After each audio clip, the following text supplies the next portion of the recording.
नमस्कार दोस्तों, बहुत बहुत स्वागत है आपका मेरे YouTube channel GS with Priyanshu में। दोस्तों आज हम बात करने वाले हैं महात्मा गांधी जी के बारे में। तो दोस्तों ये बहुत ही महत्वपूर्ण टॉपिक है, आप इस वीडियो को लास्ट तक देखिएगा और हम सारी बातें पॉइंट टू पॉइंट करेंगे, कोई भी थ्योरेटिकल बात इसमें नहीं होगी। तो चलिए दोस्तों शुरू करते हैं। पहली बात हमें यह जानना होगा महात्मा गांधी का पूर्ण नाम क्या है, मतलब पूरा नाम क्या है इनका।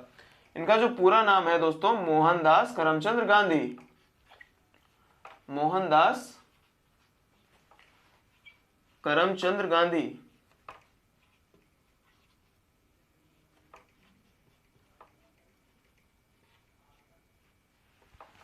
ठीक है। अब इनका जो जन्म हुआ था दोस्तों वो हुआ था 2 अक्टूबर सन 1869 में और पोरबंदर गुजरात में। जन्म 2 अक्टूबर 1869 पोरबंदर गुजरात। ये कुछ बेसिक बातें हैं दोस्तों। पोरबंदर गुजरात। अब इनके हम पिता का नाम देख लेते हैं दोस्तों। इनके जो पिता का नाम है वो है करमचंद गांधी।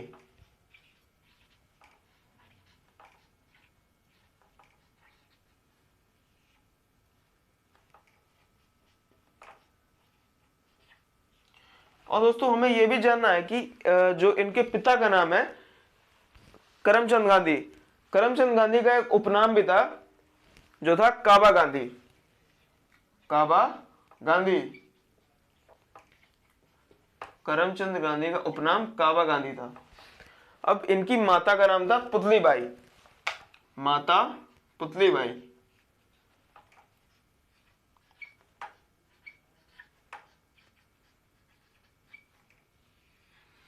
ठीक है। और इनकी जो पत्नी थी उनका नाम था दोस्तों कस्तूरबा। कस्तूरबा गांधी। पत्नी कस्तूरबा गांधी।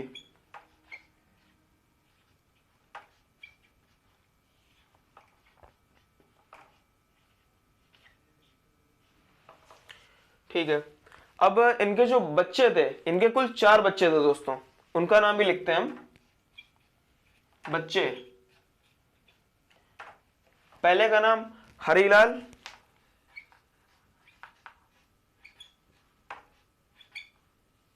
दूसरे का नाम मणिलाल,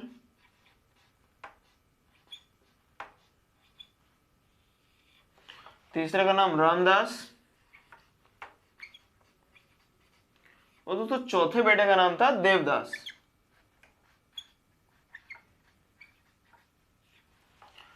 अब दोस्तों हमें इनके जो है बच्चों के नाम याद करने हैं। मैंने एक छोटी ट्रिक बनाई है, उसके माध्यम से आप इन चारों बच्चों के नाम याद कर सकते हैं। मैं यहां लिख देता हूं ट्रिक।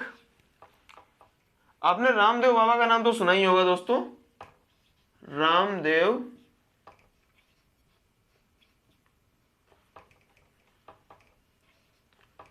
के पास एक मणि है। एक क्या है? मणि है दोस्तों। रामदेव के पास एक मणि है जिसका रंग हरा है, मतलब जो हरे रंग की है, या फिर लिख लेते हैं जो हरे रंग की है।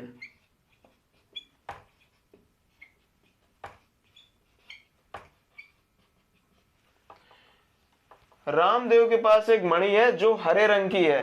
तो दोस्तों राम से हो जाता है रामदास, देव से हो जाता है देवदास और दोस्तों मणि से हो जाता है मणिलाल और हरे से हो जाता है हरिलाल। तो दोस्तों रामदेव के पास एक मणि है जो हरे रंग की है। बस इतना हमें याद रखना और कुछ नहीं, हमें इनके चारों बच्चों के नाम याद हो जाएंगे।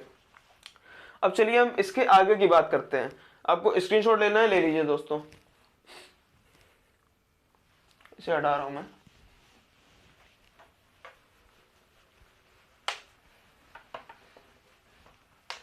दोस्तों एग्जाम्स में कई बार पॉइंट टू पॉइंट बात आती है कि जो है ये किस सन में हुआ, ये कब हुआ, तो उसकी बात करते हैं अभी हम।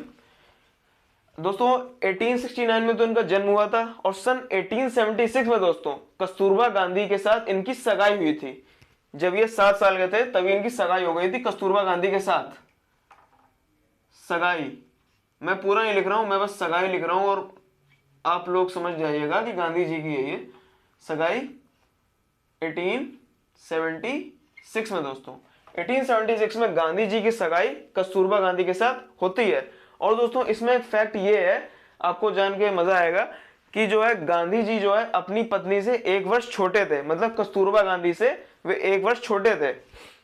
अब जो है गांधी जी की शादी हो रही है दोस्तों सन 1883 में दोस्तों। इनकी गांधी जी की जो शादी हो रही है वो 1883 में हो रही है दोस्तों। अब 2 साल बाद कुछ ऐसा होता है जिससे गांधी जी को सदमा बैठता है काफी।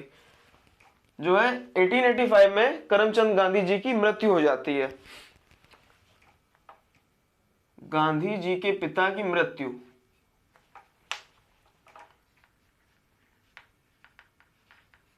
गांधी जी के पिता की मृत्यु।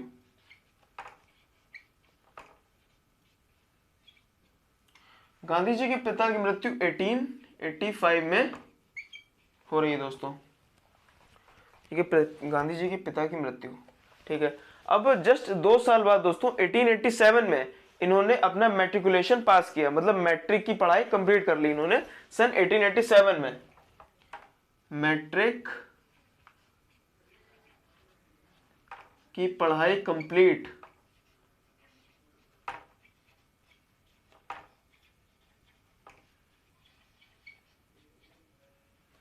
मैट्रिक की पढ़ाई कंप्लीट कर ली इन्होंने सन 1887 में दोस्तों। अब जस्ट 1 साल बाद दोस्तों ये जाते हैं ब्रिटेन लॉ की पढ़ाई के लिए। कई बार क्वेश्चन आ जाता है कि इन्होंने अपनी लॉ की पढ़ाई कहां से पूर्ण की थी, तो दोस्तों वहां पे ऑप्शन कई सारे आ जाते हैं, जैसे साउथ अफ्रीका तो और ब्रिटेन और कई जगह और आ जाती हैं। तो लड़का इसमें कंफ्यूज हो जाता है, हम जैसे स्टूडेंट्स हैं वहां कंफ्यूज हो जाते हैं कि ब्रिटेन है या साउथ अफ्रीका है, क्योंकि आगे हम बात करेंगे तो वहां साउथ अफ्रीका का नाम कई बार आएगा। तो दोस्तों यहाँ कंफ्यूज बिल्कुल नहीं होना है। इन्होंने अपनी लॉ की पढ़ाई ब्रिटेन से कंप्लीट की थी सन 1888 से लेके 1891 तक। फिर गांधी जी, पूरा नहीं लिख रहा हूं, लॉ की पढ़ाई पूर्ण की। लॉ की पढ़ाई के लिए पहले गए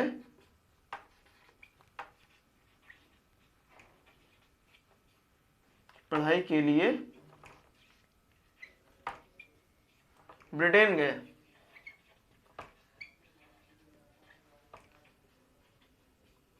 ये लॉ की पढ़ाई के लिए ब्रिटेन गए दोस्तों सन 1888 में। लॉ की पढ़ाई के लिए ब्रिटेन गए 1888 में। अब ये भारत वापस आ रहे हैं सन 1891 में दोस्तों। कई जगह दिया है 1891 और 1892, तो यहाँ कंफ्यूज बिल्कुल नहीं होना, क्योंकि 1891 की आखिरी में और 1892 की स्टार्टिंग में लमसम ये भारत आए थे। तो और कभी ऐसा क्वेश्चन नहीं होता कि कब भारत आए वहां से, क्योंकि अभी कंफर्म ऐसा कुछ है नहीं, बहुत बुक्स में अलग अलग दिया है। तो हमें लिखते हैं लॉ की पढ़ाई पूर्ण करके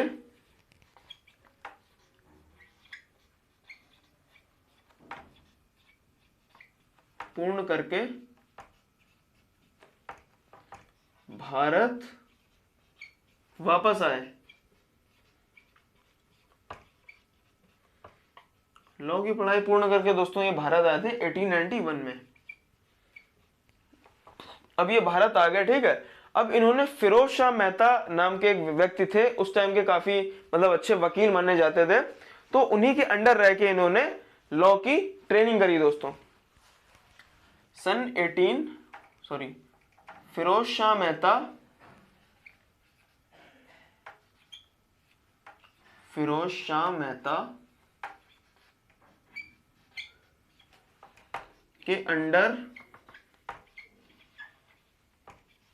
लॉ की ट्रेनिंग की।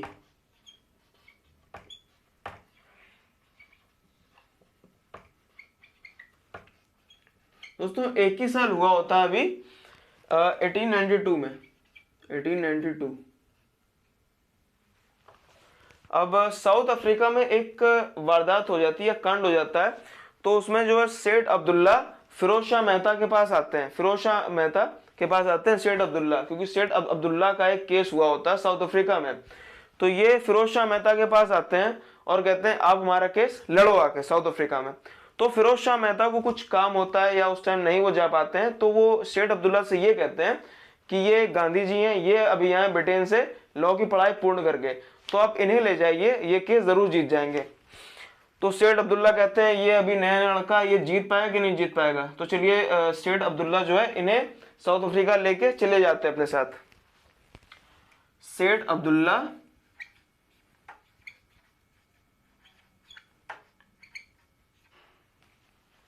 फिर गांधी जी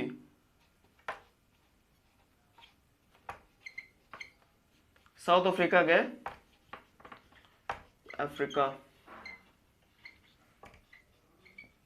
सन 1893 में।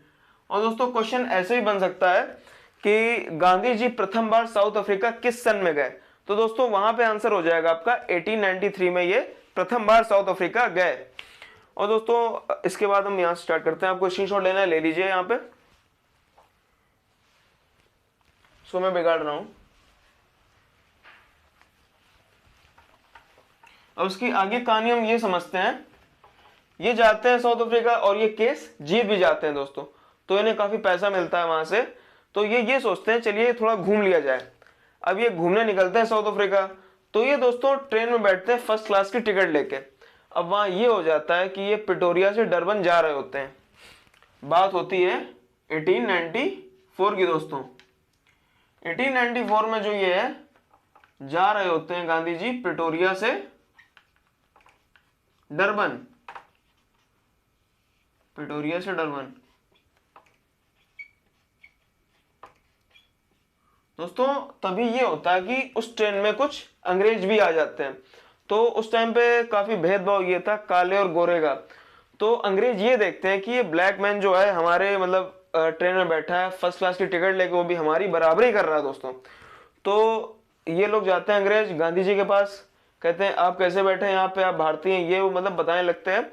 तो गांधी जी भैया एटेंड में आ जाते हैं, वो भी लॉ की पढ़ाई करके आए थे, अभी मामूली इंसान तो थे नहीं।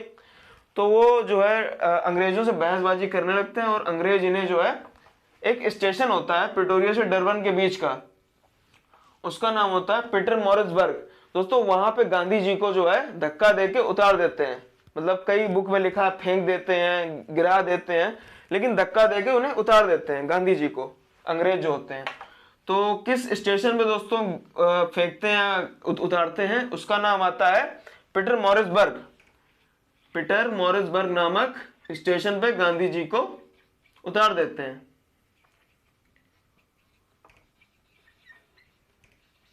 पीटरमॉरिट्जबर्ग station.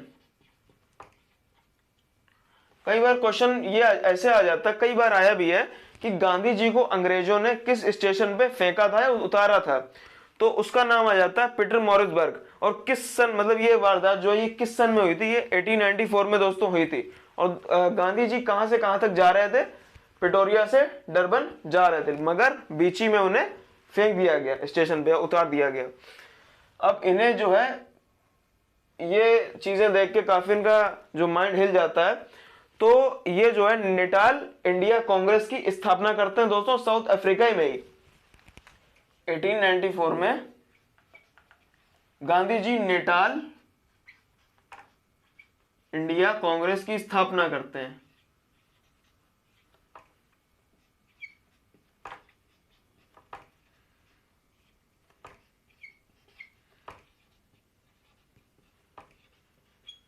Gandhi ji Natal India Congress की स्थापना करते हैं 1894 में दोस्तों।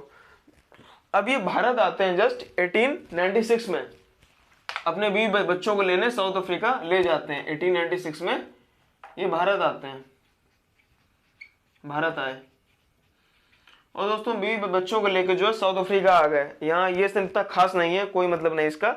अब जो है हम आते हैं सन 1901 पे।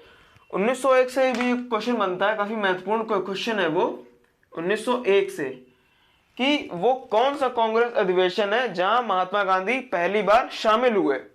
यहाँ की अध्यक्षता नहीं की इन्होंने, यहाँ ये पहली बार दोस्तों शामिल हुए हैं सिर्फ। वो था दोस्तों 1901 में कांग्रेस कलकत्ता अधिवेशन, वहां पे ये शामिल हुए थे सिर्फ। कांग्रेस या कलकत्ता कांग्रेस अधिवेशन कलकत्ता कांग्रेस अधिवेशन, कलकत्ता कांग्रेस अधिवेशन में शामिल हुए सिर्फ।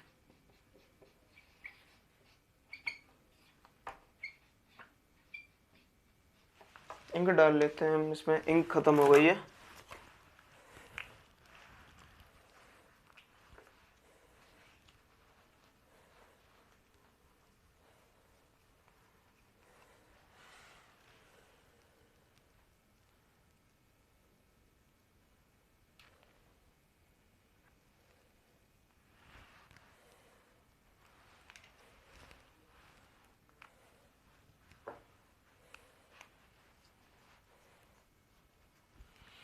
ठीक है, कलकत्ता कांग्रेस अधिवेशन में ये सिर्फ शामिल हुए थे दोस्तों, यहाँ की अध्यक्षता नहीं थी। और दोस्तों एक क्वेश्चन भी आगे हमारा और आएगा, वहां हम उसको समझेंगे आगे। तो इतना समझ में आ गया दोस्तों में। फिर 1904 एक इंपॉर्टेंट सन आता है।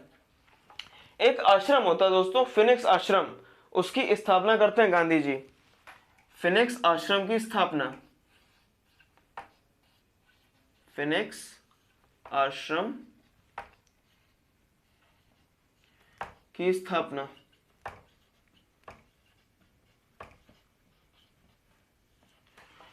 ये फिनिक्स आश्रम की स्थापना करते हैं 1904 में दोस्तों। इतना आप नोट कर लीजिए या स्क्रीनशॉट ले लीजिए इसका। अब हम 1900 सीधे 6 में बढ़ेंगे, 1906 में। इसको हटा दे रहा हूं मैं।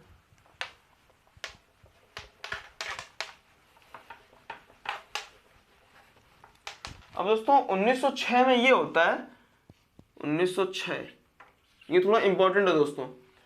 इन्होंने साउथ अफ्रीका में दोस्तों एक, लिख देता हूं, साउथ अफ्रीका में अपना प्रथम सत्याग्रह किया था दोस्तों। ये इंडिया की बात नहीं हो रही, ये साउथ अफ्रीका की बात हो रही दोस्तों। इंडिया में इनका जो पहला सत्याग्रह था वह था चंपारण सत्याग्रह, उसकी बात हम आगे करेंगे अभी। लेकिन गांधी जी द्वारा किया गया प्रथम सत्याग्रह साउथ अफ्रीका में, साउथ अफ्रीका में गांधी जी द्वारा, क्या लिख रहा हूं, इसको हटा दें, गांधी जी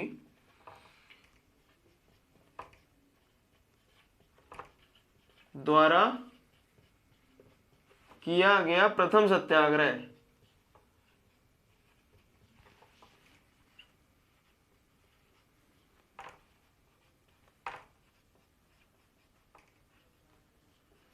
किया गया प्रथम सत्याग्रह 1906 में हुआ था दोस्तों। अब हम बात करते हैं 1909 की दोस्तों। इसके बाद लिख लेते हैं 1909। 1909 में दोस्तों ये लंदन से साउथ अफ्रीका आ रहे होते हैं। तो उसी बीच ये एक जहाज में बैठे होते हैं जिसका नाम होता है किल्डोनन कैसल। तो उस जहाज में ये एक पुस्तक लिखते हैं अपनी, हिंद स्वराज। लंदन से साउथ अफ्रीका,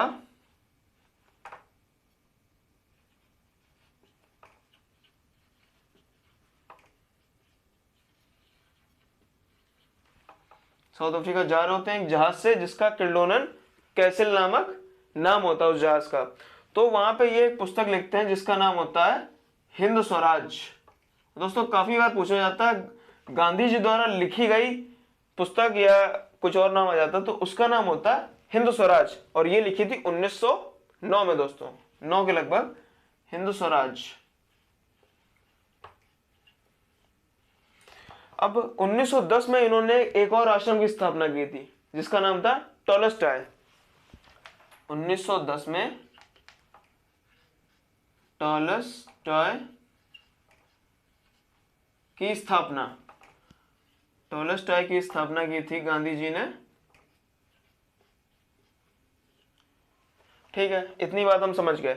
अब जस्ट इसके 5 साल बाद गांधी जी फिर इंडिया आ रहे हैं। क्योंकि होता क्या है, इनके जो हमने अभी आगे पढ़ा था इसके पहले, फिरोज शाह मेहता नाम से एक थे व्यक्ति जिनके अंडर में गांधी जी ने लॉ की ट्रेनिंग की थी। और इनके जो राजनीतिक गुरु थे उनका नाम है गोपाल कृष्ण गोखले। हम लोगों ने कई जगह पढ़ा भी, इनके राजनीतिक गुरु का नाम गोपाल कृष्ण गोखले है। तो दोस्तों 9 जनवरी 1915 को गांधी जी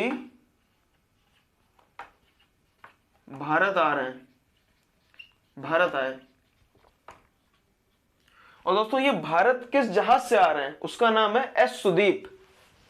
ये जो है भारत आ रहे हैं 9 जनवरी 1915 को एस सुदीप नामक जहाज से आ रहे हैं। और दोस्तों एक बात आपको शायद नहीं पता होगी या पता भी होगी, 9 जनवरी को हम लोग प्रवासी दिवस भी मनाते हैं, क्योंकि गांधी जी इसी दिन जो है भारत आ रहे थे, इसी वजह से हम लोग 9 जनवरी को प्रवासी दिवस मनाते हैं दोस्तों। अब दोस्तों ये भारत आए, इसके पीछे भी एक कारण था, क्योंकि फिरोज शाह मेहता और इनके राजनीतिक गुरुजी गोपाल कृष्ण गोखले मरणासन की स्थिति में थे, तो ये उन्हें देखने आए थे। फिरोज शाह मेहता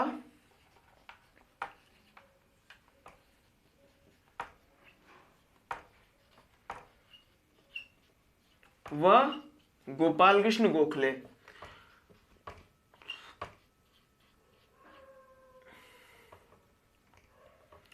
गोपाल कृष्ण गोखले,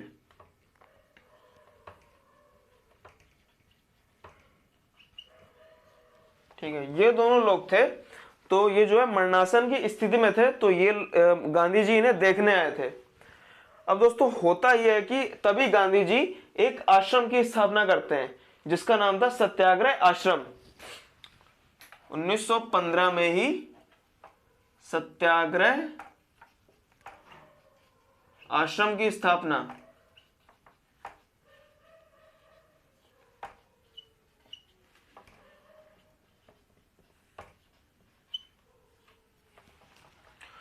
अब दोस्तों हम आते हैं 1916 पे। सन 1916 में दोस्तों एक क्वेश्चन ऐसे बनता है कि गांधी जी ने जो है जनता को प्रथम बार कब संबोधित किया था, भारत में जनता को प्रथम बार कब संबोधित किया था, कि किस सन में। तो दोस्तों 1916 में गांधी जी ने प्रथम बार जनता को संबोधित किया था। और दोस्तों कहां किया था, यह भी शायद क्वेश्चन आ जाता है।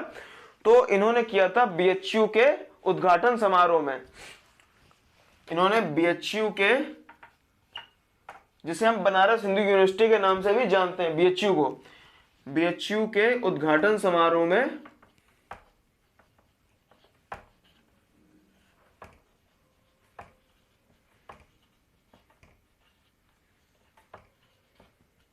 जनता को प्रथम बार संबोधित किया था। जनता को प्रथम बार संबोधित,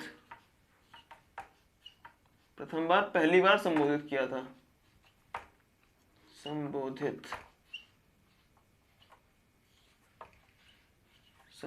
किया।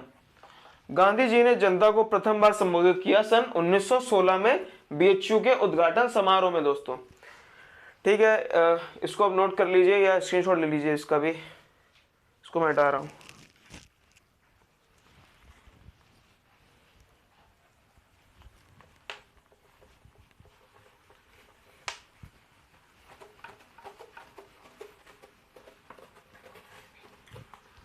अब दोस्तों हम आ जाते हैं सन 1917 में।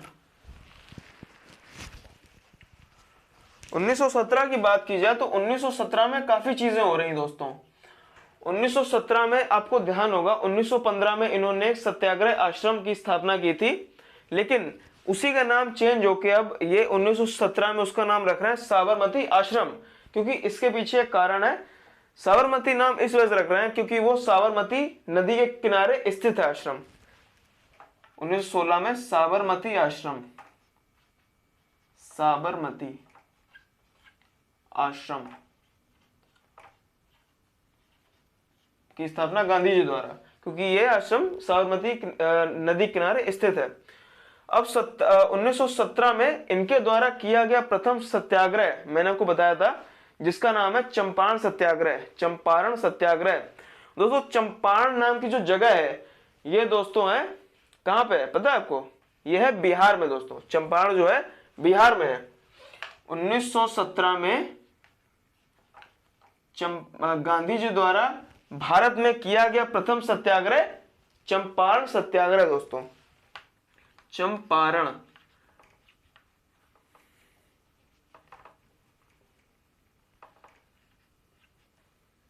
सत्याग्रह। ठीक है दोस्तों, इसके पीछे कारण था, चंपारण सत्याग्रह के पीछे कारण था करने का, क्योंकि जो है हमारे जो भारतीय हैं पहले हमसे नील की खेती कराई जाती थी जबरदस्ती। तो दोस्तों इन्हें जो है चंपारण सत्याग्रह के लिए बुलाया था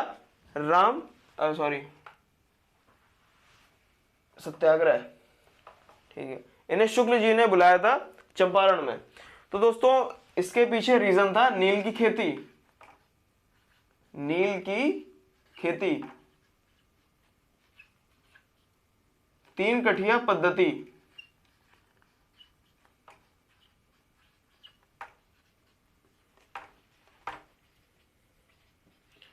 दोस्तों होता यह था कि हम भारतीयों से नील की खेती जबरदस्ती कराई जाती थी।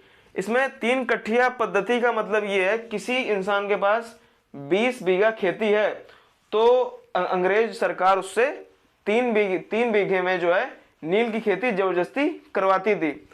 तो इससे जो है हम भारतीय काफी परेशान हो चुके थे। तो चक्कर क्या है, चंपारण सत्याग्रह में इन्होंने जो है 1917 में दोस्तों इस सत्याग्रह के द्वारा नील की खेती पे रोक लगा दिया गांधी जी ने। तो भारत में किया गया इनके द्वारा ये पहला सत्याग्रह था, भारत में किया गया प्रथम सत्याग्रह।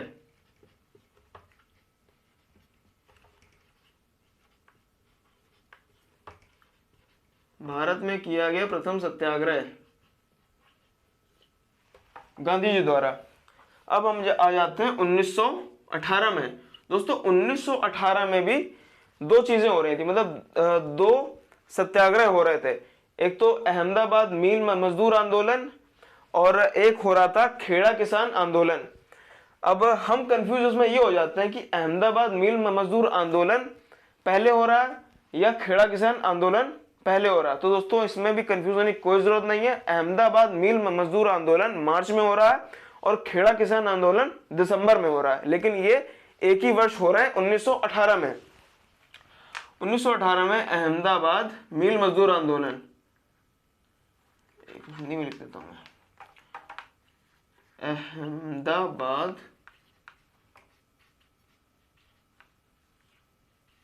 मील मजदूर आंदोलन।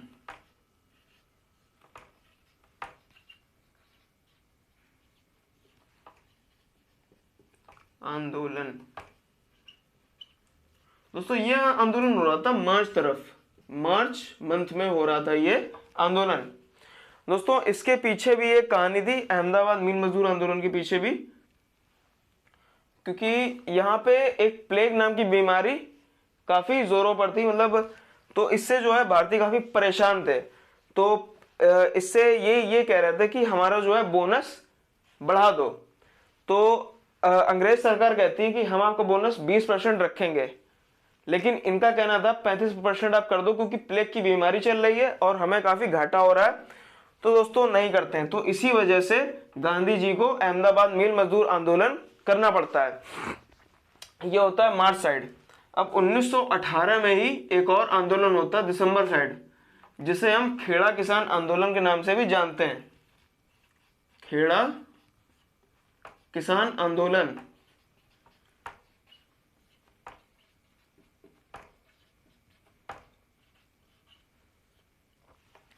खेड़ा किसान आंदोलन में दोस्तों ये होता है कि इस वर्ष जो है पैदावार थोड़ी कम हुई होती है, तो अंग्रेज सरकार जो होती है टैक्स उतना ही लेती है, मगर जो हमारे भारतीय होते हैं ये कहते हैं कि इस वर्ष जो अनाज कम हुआ है आप टैक्स ना लो। तो अंग्रेज सरकार नहीं सुनती, वो कहती है हमें उतना ही टैक्स चाहिए। तो दोस्तों इनके पास एक चारा ये होता है कि ये मतलब टैक्स दे दें और भूखे मरे। तो और इनके दिमाग में एक आइडिया ये आता है कि हम जो है अपनी खड़ी फसल जला देते हैं। तो दोस्तों ये लोग यही करते हैं, अपनी खड़ी फसल जला देते हैं। दोस्तों हम इसे वास्तविक किसान आंदोलन के नाम से भी जानते हैं। कई बार क्वेश्चन आ जाता है कि वास्तविक किसान आंदोलन किस आंदोलन से संबंधित है। तो दोस्तों खेड़ा किसान आंदोलन वास्तविक किसान आंदोलन से संबंधित है। इसे हम वास्तविक किसान आंदोलन भी कहते हैं, क्योंकि दोस्तों खड़ी फसल पे आग लगाना बहुत बड़ी बात है और ये जो है ये उस टाइम पे चर्चा का विषय हो गया था, वास्तविक किसान आंदोलन।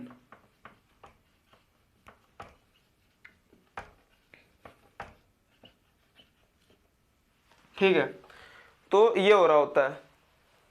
अब हम आ जाते हैं सन 1919 पे। दोस्तों 1919 में भी एक बहुत ही भयंकर घटना हुई होती है, जलियांवाला बाग कांड। आपने शायद सुना भी होगा। दोस्तों ये होता है 13 अप्रैल 1919 में दोस्तों, जलियांवाला बाग कांड।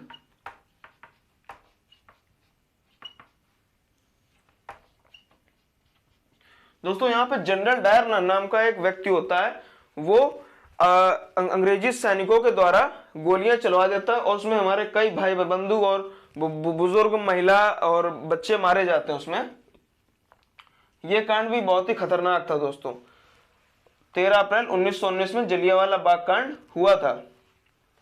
अब हम लोग आ जाते हैं 1920 में दोस्तों।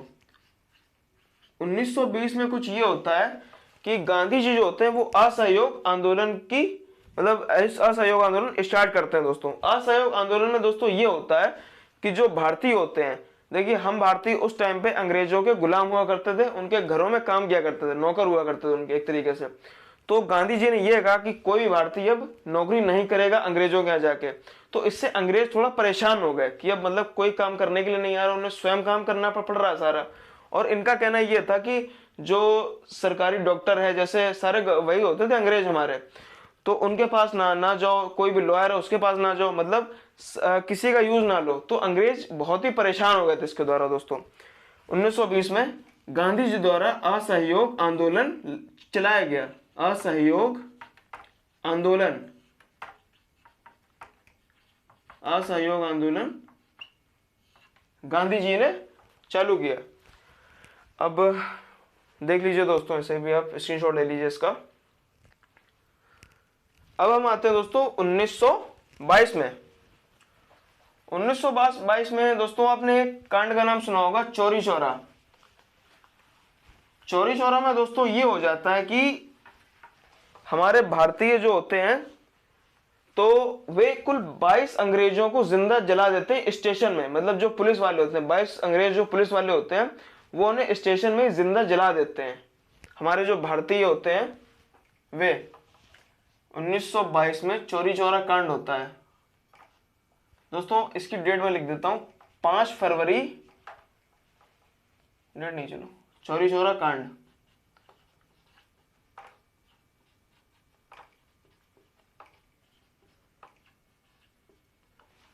दोस्तों चौरी चौरा जो है ये जगह है गोरखपुर में दोस्तों। चौरी चौरा जगह जो है गोरखपुर में है। यहां पे 22 पुलिस वालों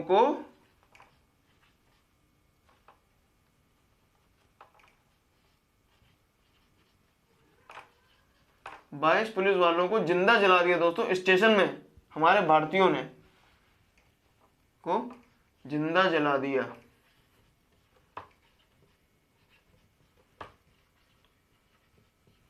भारतीयों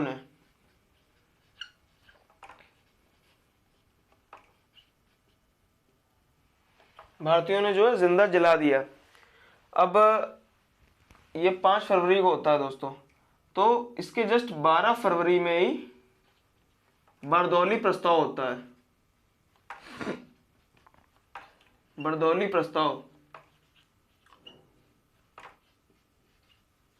दोस्तों, जो अंग्रेजी सरकार होती है वो ये कहती है कि गांधी जी ने ये सब कराया। तो दोस्तों अंग्रेजी सरकार जो होती है वो गांधी जी को अरेस्ट कर लेती है 12 फरवरी को, और उनसे ये कहती है कि आप असहयोग आंदोलन वापस लो। तो दोस्तों गांधी जी को असहयोग आंदोलन वापस लेना पड़ता है 12 फरवरी के दिन। बारदौली प्रस्ताव के द्वारा असहयोग आंदोलन वापस लिया। असहयोग आंदोलन वापस लिया। और दोस्तों इन्हें हो जाती है 6 वर्ष की सजा। मगर दोस्तों 6 वर्ष ये नहीं रहते वहां पे। ये काफी मतलब उटपटांग मतलब चीजें करते हैं, अंदर भूख हड़ताल करते हैं। तो उससे जो है अंग्रेजी सरकार परेशान हो जाती है।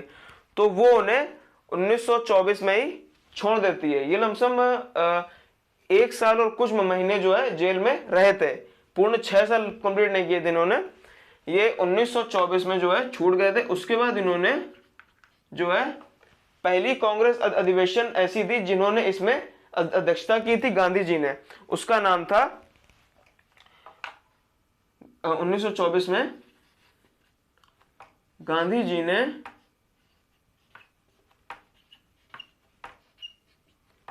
पहली बार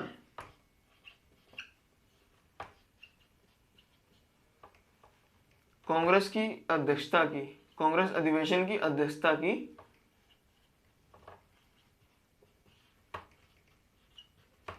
अधिवेशन की अध्यक्षता।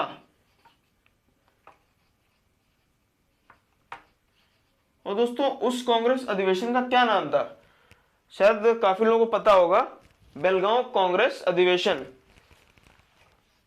बेलगांव कांग्रेस अधिवेशन।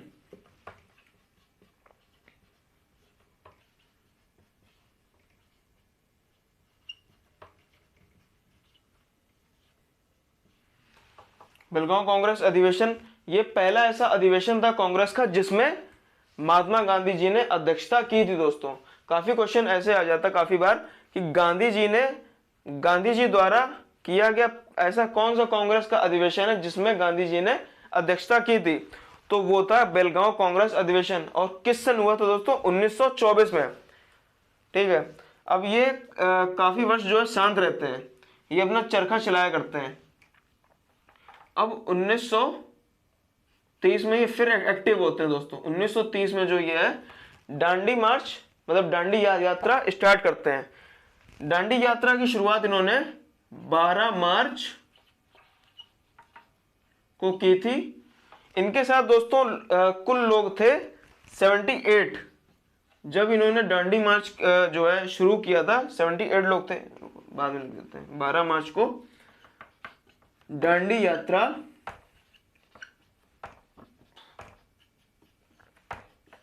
निकाली।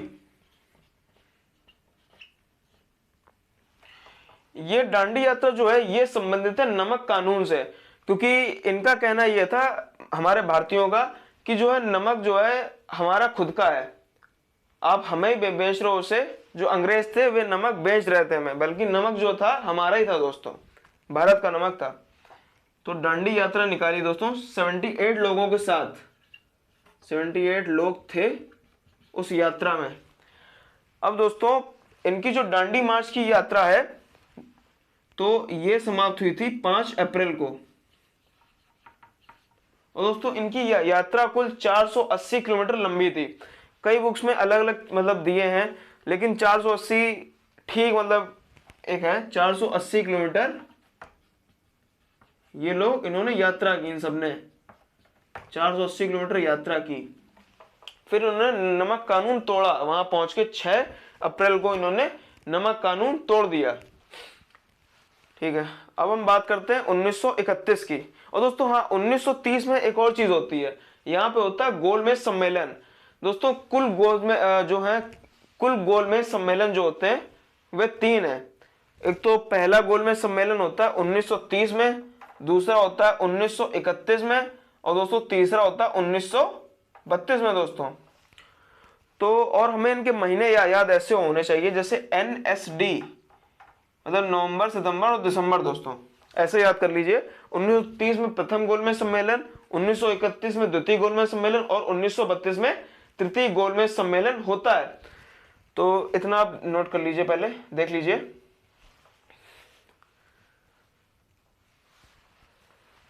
इसको हम हटा देते हैं। अब हम बात करते हैं 1931 की दोस्तों सीधे।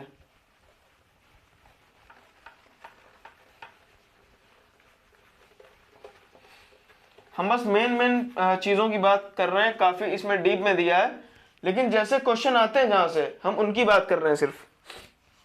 अब दोस्तों 1931 में दोस्तों एक ऐसा कोई क्वेश्चन भी आ जाता है जैसे महात्मा गांधी ने किस गोलमेज सम्मेलन में भाग लिया था। दोस्तों इन्होंने सिर्फ एक ही गोलमेज सम्मेलन में भाग लिया था, वो था द्वितीय गोलमेज सम्मेलन 1931 में। और दोस्तों एक क्वेश्चन ये भी आ जाता कि तीनों गोलमेज सम्मेलनों में किसने भाग लिया था, मतलब तीनों में, प्रथम में, द्वितीय में, तृतीय में। तो वे थे हमारे डॉक्टर भीमराव अंबेडकर जी ने तीनों गोलमेज सम्मेलन में भाग लिया था। गांधी जी ने सिर्फ द्वितीय गोलमेज सम्मेलन में भाग लिया था, द्वितीय गोलमेज सम्मेलन। और दोस्तों गोलमेज सम्मेलन ये जो है ये कहां हो रहा है, ये दोस्तों हो रहा है लंदन में, द्वितीय गोलमेज सम्मेलन में भाग लिया। दोस्तों ये जो है सम्मेलन हो रहा है, ये गोलमेज सम्मेलन, ये लंदन में हो रहा है, द्वितीय गोलमेज सम्मेलन। ठीक है, इतनी बात क्लियर हो गई है मैं। और हाँ, 1931 में दोस्तों एक और चीज होती है, काफी दुखद घटना होती है। हमारे जो शहीद भगत सिंह हैं और उन्हें फांसी हो रही होती है दोस्तों, उन्हें फांसी होनी होती है दोस्तों 24 मार्च को होनी होती है,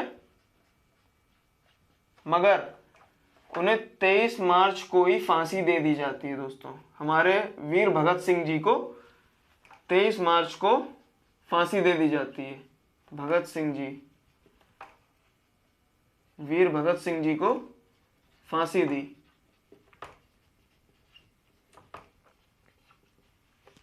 बहुत ही दुखद घटना थी ये दोस्तों, 23 मार्च वाली भगत सिंह जी को फांसी दे दी दोस्तों। ठीक है, महात्मा गांधी जी की बात हम लोग कर रहे हैं, तो अब हम लोग आ जाते हैं सीधे 1940 में। दोस्तों 1940 में एक ये चीज होती है, हमारा सेकंड वर्ल्ड वॉर स्टार्ट हो जाता है सन 1939 से 1945 तक चलता है ये। तो इसमें अंग्रेज दोस्तों ये कहते हैं कि जो भारतीय हैं वे भी ब्रिटिशर्स की तरफ से लड़े हैं। दोस्तों ये जो वर्ल्ड वॉर सेकंड है ये हुआ था ब्रिटिशर्स और जर्मनी के बीच में। तो दोस्तों उस टाइम पे जर्मनी जीत गया था। अब दोस्तों हुआ ये था 1940 में व्यक्तिगत सत्याग्रह, व्यक्तिगत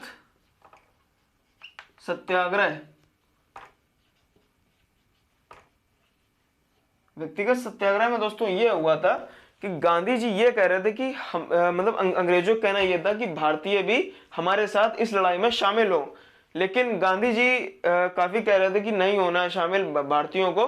तो उसके द्वारा गांधी जी ने व्यक्तिगत सत्याग्रह चालू किया। तो इसमें 1940 में व्यक्तिगत सत्याग्रह गांधी जी द्वारा चालू किया गया। अब हम आ जाते हैं सन 1942 में। 1942 में इसमें ये एक नारा देते हैं, करो या मरो का, करो या मरो। और एक आंदोलन भी होता है, भारत छोड़ो आंदोलन, भारत छोड़ो आंदोलन।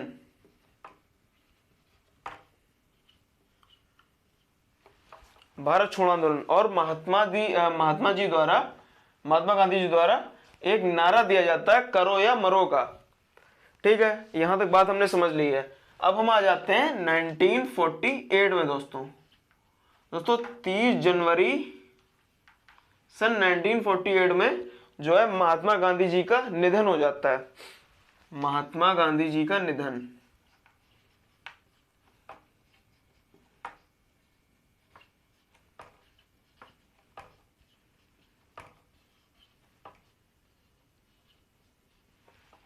और दोस्तों हमें यह भी पता है भारत में 30 जनवरी के दिन शहीद दिवस भी मनाया जाता है। वो इन्हीं के मतलब जो जब इन्हीं की मृत्यु हुई थी तो इसी के उपलक्ष्य में शहीद दिवस मनाया जाता है दोस्तों 30 जनवरी को। और दोस्तों हमें यह पता होना चाहिए 2 अक्टूबर को हमें यह पता है महात्मा गांधी जी थे वे अहिंसावादी व्यक्ति थे। तो 2 अक्टूबर के दिन अहिंसा दिवस मनाया जाता है दोस्तों, अहिंसा दिवस।